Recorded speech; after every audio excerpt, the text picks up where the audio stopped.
আশুলিয়ার শ্রীপুরে জাবালে নূর মাদ্রাসা শিশু শিক্ষার্থীদের মারধরের ঘটনায় অভিযুক্ত মাদ্রাসা শিক্ষক ইব্রাহিম হোসেনের বিরুদ্ধে মামলা হয়েছে। সকালে শিশু রাকিবের বাবা ইমাদুল বাদী হয়ে আশুলিয়া থানায় ইব্রাহিমকে আসামি করে মামলা করেন। তবে ঘটনার পর থেকে মাদ্রাসাটি তালাবদ্ধ রয়েছে, আর মাদ্রাসার সবাই পলাতক। সোমবার সকালে ফেসবুকে দুই মাদ্রাসা ছাত্রকে মারধরের সিসিটিভি ফুটেজ ভাইরাল হলে সন্ধ্যায় মাদ্রাসা শিক্ষক ইব্রাহিমকে আটক করে আশুলিয়া থানা পুলিশ।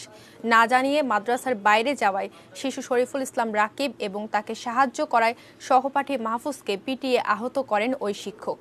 এ ঘটনায় এখনো আতঙ্কিত শিশু, অভিভাবক সহ স্থানীয়রা।